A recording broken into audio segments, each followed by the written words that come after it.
நம்ம கொஞ்சம் யார் என்ன சொன்னாலும் நம்புற குணம் உள்ளது.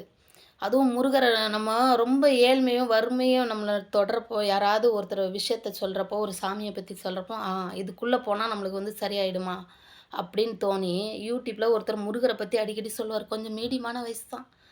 யார் வந்தாலும் ஏத்து நிக்கிறேம்மா, எனக்கு முருகர் அருள் குடுத்துருக்காரு. எங்க அப்பாவ நான் வெட்ட போனேன். எங்க அப்பாவுக்கும் எனக்கும் ஆகவே ஆகாது. முருகர் அந்த நேரம் வந்து காட்சி குடுத்து, எனக்கு புத்திமதி சொல்லி எனக்கு உள்ள வந்திருக்காரு, அருள்றாருன்னு சொல்ட்டாரு. நம்ம சும்மா விடுவோமா? 5 மணிக்கெல்லாம் மெட்ராஸ்ல போய் இருக்கேன்னா, நான் எத்தன மணிக்கு எந்திரிச்சு பஸ் பிடிச்சு ஓடியிருப்பேன்னு பாருங்க. 3வது ஆளு எனக்கு முன்னாடி 2 பேர் வந்து காவல் காக்குறாங்க. இவரு நல்லா சொல்றாராமே முருகர் அருள்ல அப்டின்ட்டாங்க. மனசு சும்மா இருக்குமா? ஆஹா! நல்ல இடத்துல தான் வந்திருக்கோம் நெனச்சுக்கிட்டு, ரொம்ப நேரம் வெயிட் பண்றோம். அப்புறம் நெறைய பேர் உள்ள வந்தாங்க. ஒரு ரூம்ல உட்காந்து அவரு சொல்றாரு பாருங்க, பீலாலாம் நெஜம் மாரியே பீலா விடுறாரு. அப்போ மனசுலயே தோணுது, ஒருவேளை இருப்பாரோ முருகர் இவங்க கிட்ட? நம்ம முன்ன போய் உட்காந்துக்கணும், அப்படியே கூட்டத்தில இப்படி கை வச்சுக்கணும், நவுண்டு நவுண்டு உள்ள போய் உட்கார்றேன். முதல்ல நம்மளுக்கு அருள் சொல்லணும், நம்மளுக்கு நல்ல நிலைமைக்கு வரணுன்ட்டு. மனுஷன் உட்டாரு பாருங்க ரீலு. இந்த நட்சத்திரத்துல இருந்து அவரு பொறந்தாரு, அந்த நட்சத்திரத்துல இருந்து இவரு பொறந்தாரு. எவ்வளோ பெரிய பெரிய ஆள் வந்தாலும் நான் பதில் சொல்லுவேன்னு சொன்னாரு. அப்பவே மனசுக்குள்ள கொஞ்சம் ஒரு நெடுகல் வந்துருச்சு. எந்த ஒரு மனுஷனும் நம்ம முக்தி அடையிற டைம்ல இன்னொருத்தர வந்து இழிவாவோ, இல்ல தாழ்த்தியோ பேசவே மாட்டாங்க. அவரு பேசுறதுல தெனாவட்டு ரொம்ப இருந்துச்சு. அப்போ மனசுக்குள்ளயே ஒரு பக்கம் வந்து பொய்யின்னு தோணுது, ஒரு பக்கம் இல்ல. ஐயோ! சாமி இருக்கு இப்படின்னு நெனச்சா நம்மளுக்கு கஷ்டம் வந்துரும்ன்னு சொல்லிட்டு மறுபடியும் வணங்குறேன்.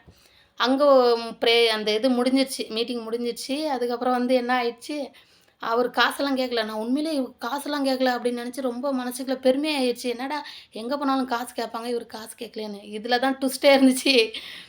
பிரேயர் முடிஞ்சு எல்லாம் வீட்டுக்கு போவாங்கன்னு பார்த்தா, அவரு ஒரு ரூம் இருக்கு. இந்த ரூமுக்கு எல்லாம் வாங்க அப்படின்னாரு. அதுக்கு வருஷப்படி நிக்க சொன்னாரு. நான் என்ன பண்ணேன், ஃபர்ஸ்ட்ல நின்னா நம்மளுக்கு கம்மியா சொல்லிடுவாரு. ஜனங்க நெறைய இருக்குங்கிறதுனால நம்ம கொஞ்சம் கடைசில போய் நின்னுக்கலான்னு போனது 3வது பேரு. ஆனா கடைசில போய் நின்னுக்கினேன். அங்க கொஞ்சம் தண்ணி பிரச்சனை. காலையில விட தண்ணி கிடைக்கல, ஒண்ணும் கிடைக்கலையா, அப்ப நான் வந்து ஒருத்தர் எல்லா தண்ணியும் எடுத்து குடிச்சுட்டாரு அங்கருந்து கேன் தண்ணிய. அவர்கிட்ட போய் நான் கத்தின்னு இருந்தேன். இப்படி எல்லாரும் தண்ணி தாகத்துல இருக்காங்களே, ஏன் நீங்க இப்படி தண்ணி குடிச்சாங்க? இவரு வந்து கேமரால வாட்ச் பண்ணியிருக்கிறாரு. இது நம்மளுக்கு தெரியல. உள்ள போய் பார்த்தா, "ஏம்மா நீ கொஞ்சம் வந்து புருஷன அடக்கி ஆள்றவா.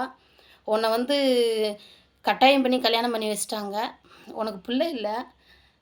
உனக்கு எல்லாம் திருப்தியா நடக்கணும்னா, உனக்கு வந்து என்ன காசு கொண்டு வந்திருக்கியோ, அத இதில வையிங்கிறான்." எனக்கு கோவம்னா கோவம். நானே விருப்பப்பட்டு கல்யாணம் பண்ணி 2 பசங்க இருக்கு எனக்கு. ம். வீடு வேண்டாம், குடும்பமும் வேண்டாம் அப்படின்னு நான் வந்தேன். இவன் பேசுற வார்த்தைய பாருங்க. அவன் எப்படி சொல்றான்? நீங்க வந்து எப்படி சொல்றது? அவரு எல்லாமே ஆப்போசிட்டாவே சொல்றாருங்க. அப்புறமா எனக்கு கோவம் வந்துச்சு பாருங்க. டென்ஷன் ஆயிட்டேன் மனுஷி.